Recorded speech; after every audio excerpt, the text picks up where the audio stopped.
that it helps when people see it. I'm like, oh, this is where she came from to get to this performance. Like, she wasn't all the way there in the first two, three rehearsals, but by the time the show came around, she had it together. My craziness, I should have it together from day one. Okay, it should be a show from day one. See, if I rehearsed or not, it should be a show. There. But don't you think people should see this personality though? Like, he sees it all the time. I'm great, but like other people, they're like, oh my God. And for people that get you, that's more like you, it's like, oh, okay, yeah, I can fuck with her. Because she's funny at the same time. Like, you don't understand. Perfection. I'm sitting here laughing. I'm smiling.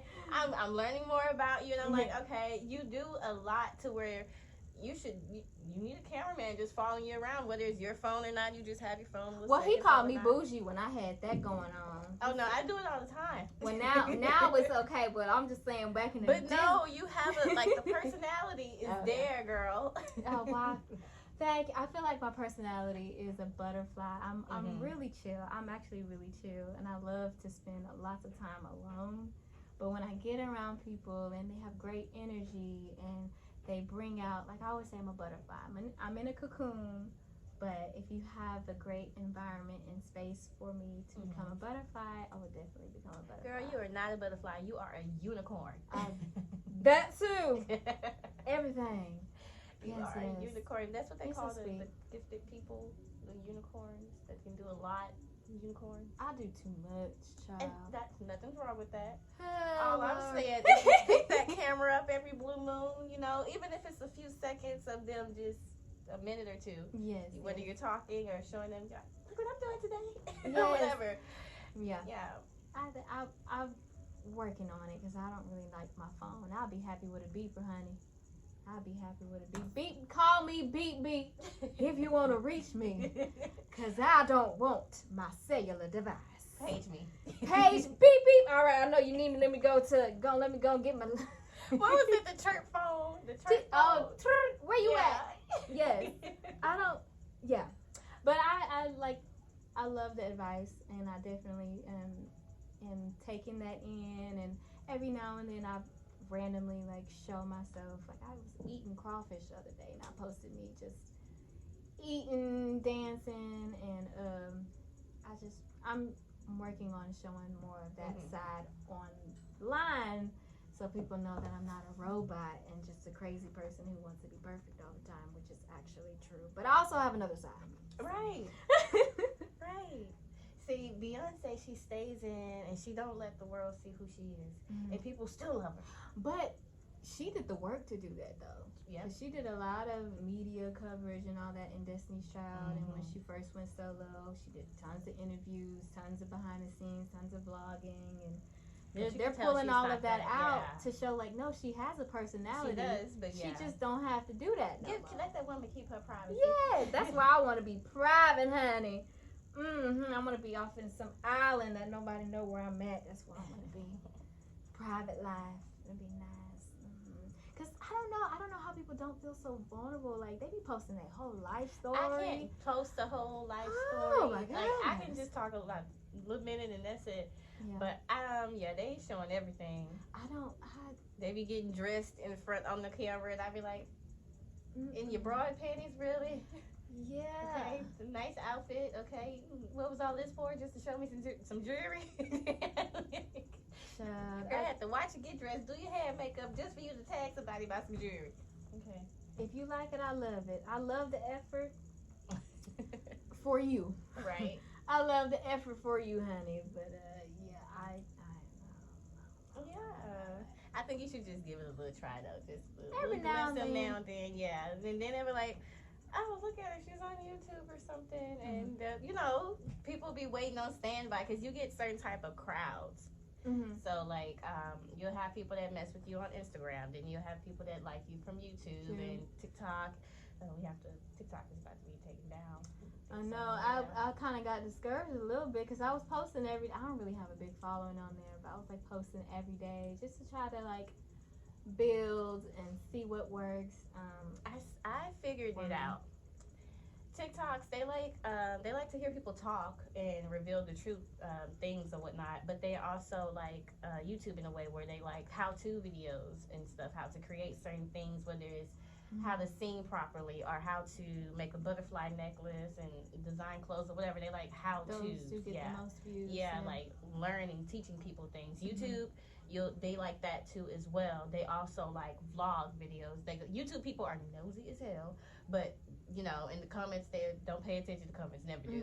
But like you get your audience, your fan base from different, you know, showing different parts. You know, it don't have to be a lot, but like, yeah, TikTok, if they was to allow people to keep the music up, you know. I know, that's how I use my own music, but I mean, I prefer to you should use your own music, honestly.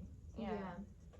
I agree, and I used to be a YouTube girly, but I did mostly just covers and but it was like cover videos. I have a videographer, and I still have a few of them on my Instagram, but it was just like I'll write a verse to a song and the remixes. That's what I really like to do because it shows my artistry, but then again it doesn't show me like my personality. Well, yeah. So I think on top of that, I've talked this over with Mayoshi. I think we're gonna have fun with behind the scenes. Yeah. Like the writing process. Like I wrote a remix to Chris Brown's Sensational.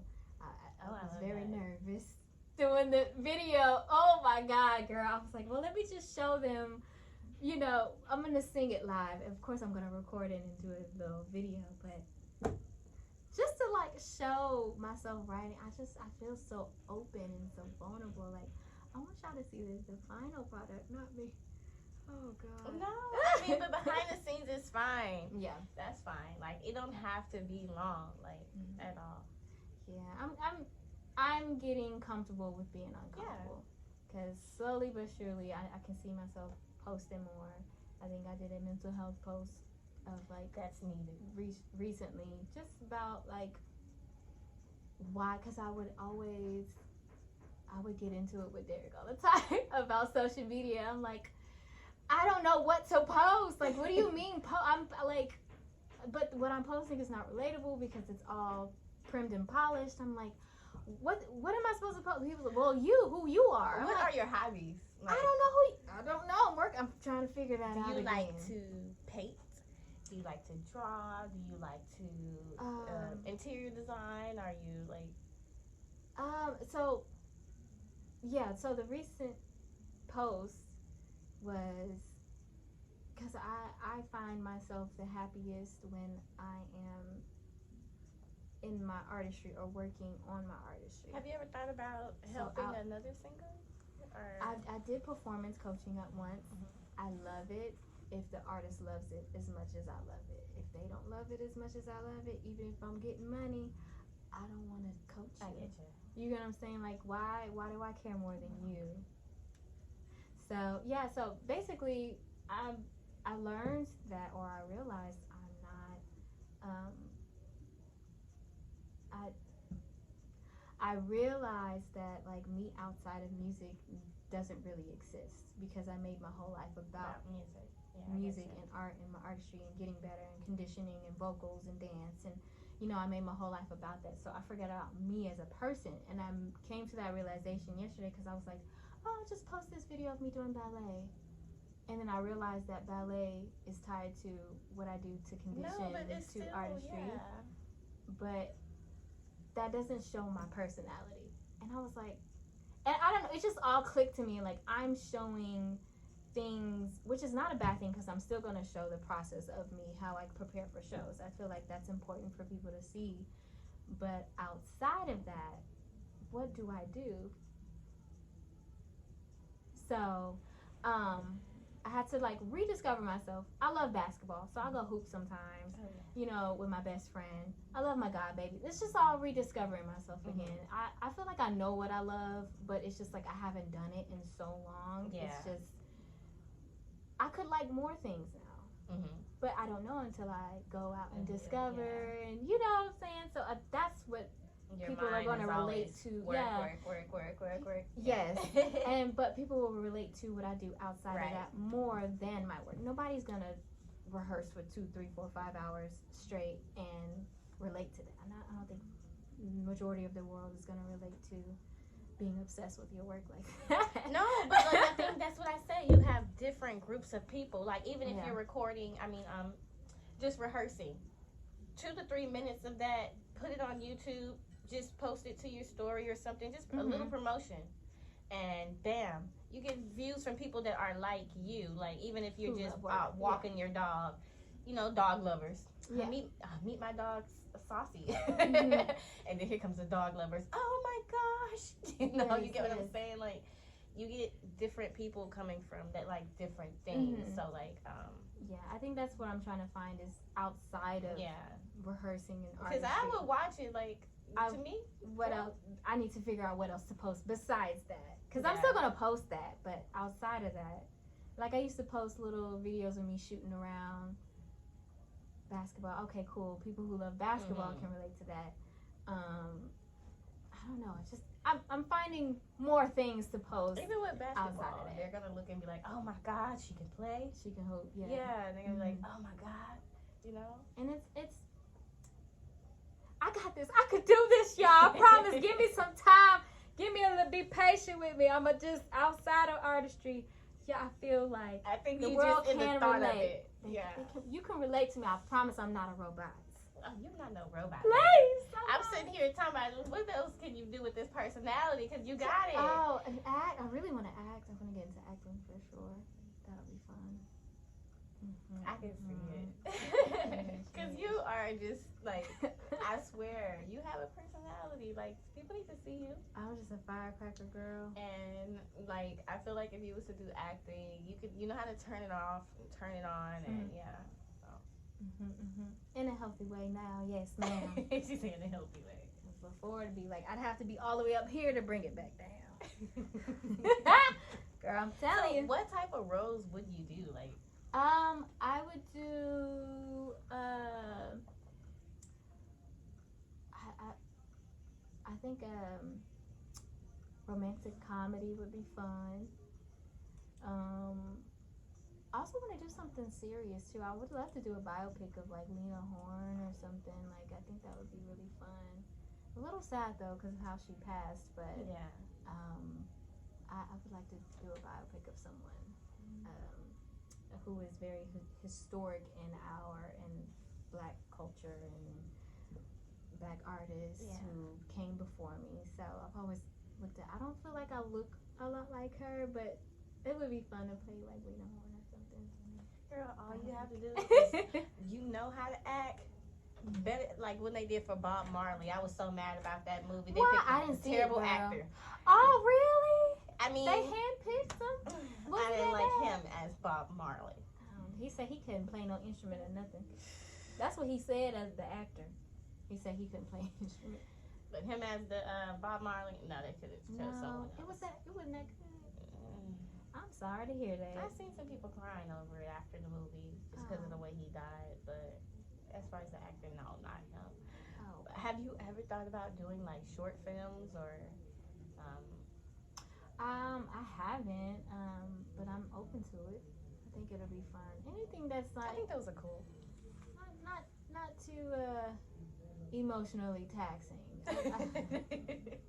I think I would like to. Crazy. I want to laugh. Yeah. My whole life motto is to laugh more. I just want to laugh and smile I want to smile and laugh more. I feel like I'm too serious about everything. Why didn't I get it on the first take? Me recording a song I never, you know what I'm saying? A song I just wrote. I expect myself to get it on the first take. I think I'm it's normal. So no, that's not normal. That's crazy. I'm crazy as hell. What is that? When you're chasing something, yeah. And I think you're doing a normal process, you know.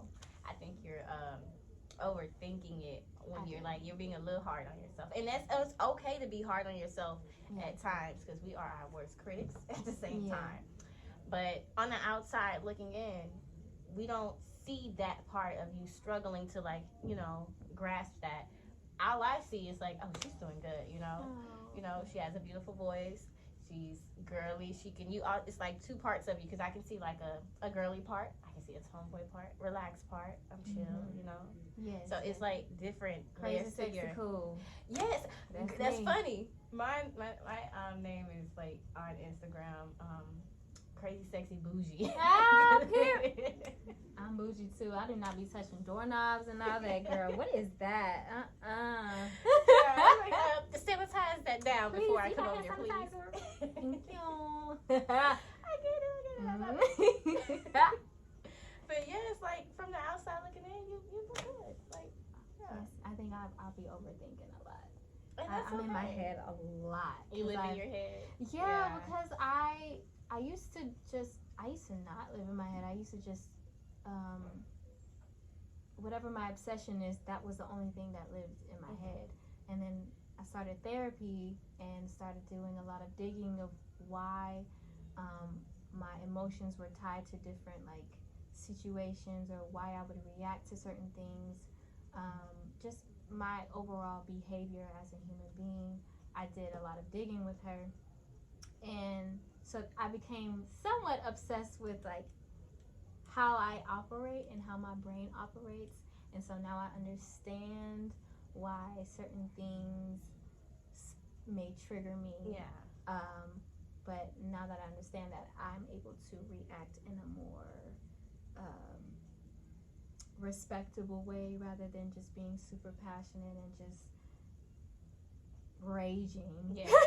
And being so like overly emotional about it, and just really just know that this actually stems from something from my childhood, which is why this situation now is not what I think it is, you know. So I just kind of live in my head to be like, okay, why do I think like that? Why do I want to get it on the first take? Why do I want to be, you know, so perfect all the time? And I know where it stems from, but I can't Yeah. I can't move from it too often. It's just, you know, it is what it is. It's fine. But I understand why I do it, but I don't let it affect me as much as I used to. It affects me. You're learning to let go. Yeah, I'm able to get through the recording session now. Before, oh baby, I was crying. Yeah. I'm slamming doors. I'm leaving. Like because I'm frustrated with myself. It's not, you know, and because I record by myself, there's nobody there to like witness this craziness. But I did have a recent session that did challenge me emotionally, and I said, I'm gonna get through this session, but just know when I get home, I'm gonna have a real good cry. Yeah. He said, you're not gonna cry. You don't need to go cry. I said, oh no, I'm absolutely going to go home and cry, but I'm gonna get through the session first, and then I'm gonna go home and do it. And then after you see it, do you ever be like, I was just overreacting? I was, but I can't help the emotions that are like flowing. I'm still learning to like not let those emotions. I feel like they'll always be there, but I've learned not to let it affect the moment. You know what I mean? Like, I got through the session. I was able to get the take. It just took 50 times to get a take of me doing ad-libs. Oh, I was pissed. I was so upset. I was so upset with myself. Oh, my God. But I got through it. I went home, had a good cry, and it was over. I felt good. See, I suck at doing ad-libs. I hooray everybody who does ad-libs, because I don't like doing ad-libs too much. I be like, I don't know what to say. Ad-libbing is I do it for fun at home, but I never really put it in my records, because that's something I had to develop over time. So I would try to learn Jasmine's runs, Brandy's runs. Just do it on my free time, just for fun. You know what I mean? Just doing it for fun. And I've posted a few of them, the ones that I learned online, and those got really good reactions, interactions with people. But I never really put them in my songs. So when I was asked to do it, I was like, I don't really do that on records. I do it for fun, but I don't do it on my records. Like, I don't feel like my records need that. So it was just different for me. And it turned out to be a really good experience, and just to let me know that, hey, just because you don't do it doesn't mean like you can't. Right. So it turned out really well. It was a good learning lesson for me. Like, just try it. You don't know until you try it. So, yes. What is one thing that you would like to add to your music? Or do differently? One thing I would like to add is my different inspirations of different genres that I love. I want to be able to find a good fusion of them all, like, and find, oh, that's a Skyra song. I know that's a Skyra song. Oh, electric guitar solo, that's a Skyra song. You know what I'm saying? Like, I think that's where my mindset is to find my fingerprint and blueprint of, because when you hear a Beyonce record, you know that's a Beyonce record. You know, you hear a Prince record, you know that's a Prince record. You hear a Michael Jackson record, you know that's where I'm looking to build. And I feel like I have a good start. I'm in hopes to work with other songwriters and other producers, like, to bring out those different genres and sounds that I'm looking for, but finding a good fusion of them all. So I think that's what I would love to add to my repertoire. Yeah, I think that's what I'm looking to. And I want to have fun doing it, and I don't want to be so hard on myself. So I'm working on it. No, because I promise you, friend, I'm working on it. No, because it's not bad. I understand it. As an artist myself, I'm hard on myself. I feel like you got a little worse than me. But, like, I'm a neat freak. I'm, like, all over the place. I think too much. I overthink, and I hate it. But, like, when it comes to that, I be like, okay, I have to do it over. I have to do it over. I have to, and then other people, they'll get a listen and be like, oh, it sounds good to me. Nope. I messed up on this and that part and that part and this part, and I want to do it over. Clock it. And then they'll be like, yeah, boom. I love that. I love that. Sometimes the mistakes make the song, or it just fits the song. Like, right. Lauryn Hill messed up on her care for me, it's to be there for me. She messed up the words at the end of the song. But you don't. I didn't even realize that till someone told me years later. I was like, what, she messed up? And you go back and you listen, oh, she did mix up the words. But I feel like had she redid that, it would have been, it wouldn't have felt. Yeah. So it's more about, like, I've absolutely changed the way I record. It's more about the feeling. It's not about being perfect. Of course, you want to sing on key, on the record. You want to sing on key, on the record. But the most important thing is the feeling of it. And you can even hear back on some of the Whitney records and on some of, like, Beyonce's XO records. She missed the note because she got really hoarse on Baby Love Me Lights Out. And on XO, I love that song. And I was like, oh, but if she redid that, it wouldn't feel like she did. You know what I'm saying? So sometimes that crack, or Sia. Do you know Sia? Yeah, I love Sia. Please. That woman is she's a great writer, like, when her voice cracks and squeaks, some people may think that's like, oh, that's imperfection, but that works for her. I love it. Because, like, even with Rihanna, when she did that Diamonds, but with that Higher or something like that, you take me higher than I ever been, babe. Like, I think that's called Higher, I think. Sia wrote that? No, Rihanna. I don't know if she wrote that song, but it's Higher, and you get to actually hear her stretch her voice out, and then that imperfectness. That's what made it to me. So try not to. An overthinker telling an overthinker. Try not to overthink when you're creating, and just think about the feeling. God, that's what helps me record. And I record a lot faster now too. So, speaking of, you said you record at home. Do you mix and master everything? Absolutely not. I was about to say, girl, you on the road.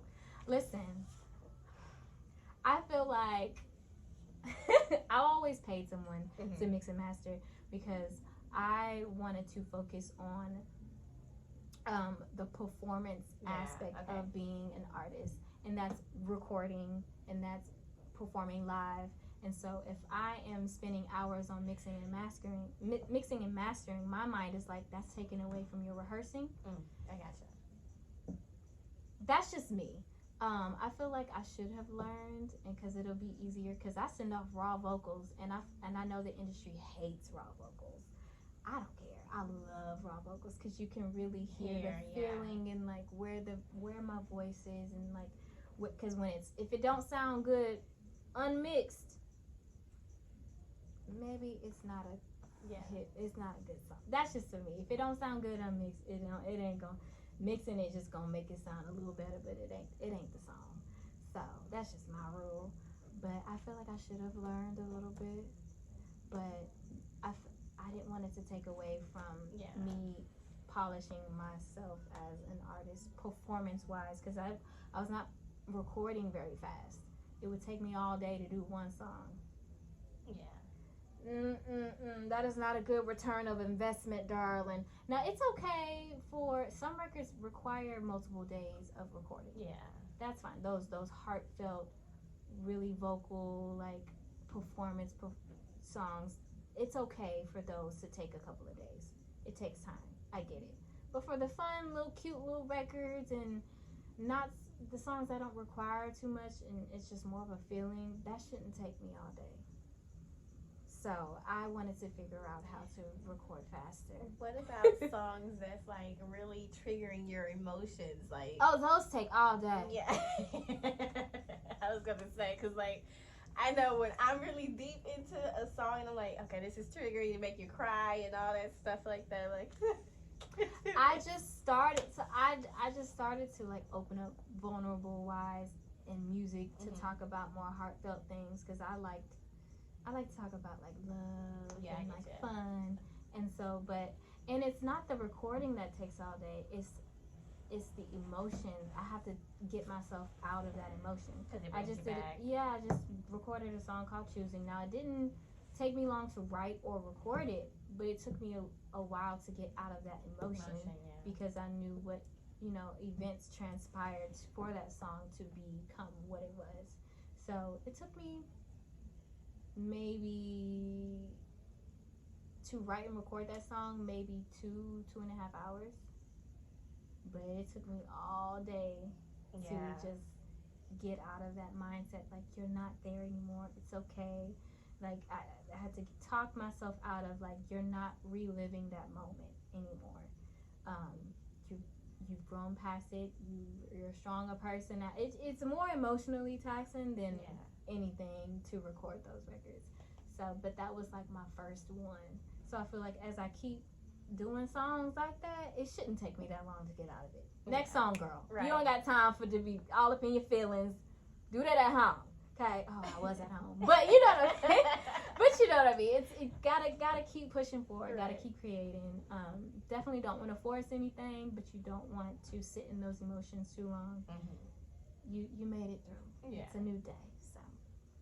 I got you. Because I know those moments happen. Ooh. It's like, they be like, hold on, you guys, give me a minute. Especially if everybody said, okay, you take all the time you need. But like, emotions. And I think I posted a snippet of me recording it, and my shoot got everybody commenting on it. I purposely uploaded it at 11:30 at night, so nobody will see it. That's what I know what you're doing. On purpose, just to get my feet wet. This lady then got everybody to comment on it. I said, oh Lord. But I have to be comfortable with showing that vulnerable side of just being uncomfortable. Being comfortable with being uncomfortable. Yeah. It's okay. I did it on purpose. Yeah. The same thing with the Jasmine Sullivan run when I was like practicing the run and I kept messing up and I posted it. I purposely posted it at night so nobody will see it. And I wake up to all these likes and comments. Yeah. I'm like, oh no.